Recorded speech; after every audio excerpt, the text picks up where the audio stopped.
Channel asibu tabiriba miyambu ahamada taram noksari channel asibu nuksibiduna miyamna subscribe toksambiramu hojik miyamda maruiba pausing khanganjari. Total shutdown tawbagidamak Maitai Lipunna Asumgi office so lonsinkre. Manipur Hills area da ADC Bill 2021 bungasi loisinkiba taranithoi suba SLMB gi ani suba session da table tawgadabani haibagi demanda. Asumna singi district singda total shutdown gi khongjang chatharai haibagi damak ngasi nungtil pung amarom tarakpada singmairongi adim jati complex da leiba asumgi office Maitai Lipungi thomi singna so lonsinkre. Office asibu so lonsilaba matung Maitai Lipungi thaubu singlemba wahengbamna fongdokibada asumna laingakta taningba demand tanbada yadaba leite adubu national highway da ban blockade tawba asidi Maitai da atamnana singnabani haina lawi maramdi ban blockade tawbada Maitai singna awaba pibana hairiba khongjang asi national highway da chathaba yaroi laingaka yanaraga atopa yanadraga thingbana singba tawningbata tawba ayamba matamda miyamda jaitheng piduna lakli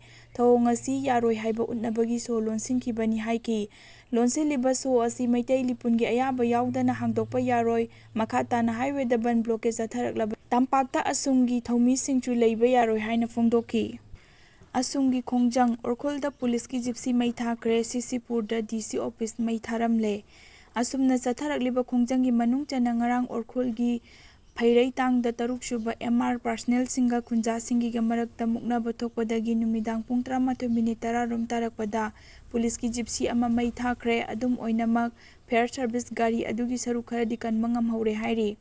amarom dangarang nungyai matung pung ama helakpada sakang da basingna Churchampur gi bijang da leiba district transport office DTO gi office mai tharambadagi office asigi manung da leiba pochai khara amang ata thokre tawdok animaki matangda orkhul amasung Churchampur police na case amamam register tawduna lokhotkre hairi August 9 dagi class 7 fau ki physical classing hauragani COVID pandemic ki mari suba wave ki akanba saitheng mayok nakibadagi mamang thagi kungani thoida school ki education loisang singi commissioner sing na thokpa order amagi matung inna sai tarani thoi fau ki manung da leiba haibadi class 7 fau ta tamliba mahairoi singi physical classing tha asigi tarit fau ta thingjinna thamlakiba adu tha asigi 9 dagi mahausa gum government attached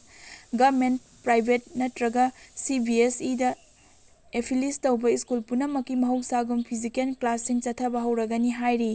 adum oinamang mahairoi sing amasung oja singna face mask upkadabani karigumba angang singi marakta COVID-19 gi symptom lairabadi mama mapa singna angang sing adubu school tharaktanaba school authority gi maikaidagi advice pigadabani amasung school punamaki head singna oja singmu mapung phaba vaccination tawnabagi damak yauna precaution dose kapthoknabagi thabak paikhatkadabani hairi wapam asing asi commissioner education s na thokpa order amana khangalakibani hairi Mito miyancha saksu manadaba singna langoi sankhare Federation of HAOURAGANI Aikoigi ipa ipu singna thambiramliba iramdam asing asidi masak masu khangdaba mapandagi lakpa miyoi singna langoi sankhare aikoina hojik phau tumduna adumak lairabadi lamdamsigi asengba I maridi mutkiba yabagi akiba leire Wapam asing asi singmairongda leiba MD Jatigi MT Hall da Federation of HAOURAGANI na yanglomi singa khusamna duna senkiba ahamba eligible people SLMB da Federation asigi president Sapam Jadumani na fongdokibani mahangna makata na hai lamdamsi aikoigi ipa ipu singna aikoigi damak thambirambani aikoina matam sangna cheksinduna ngaktuna lakpani lamdamsida leiriba khudingmak aikoigi right ni haiki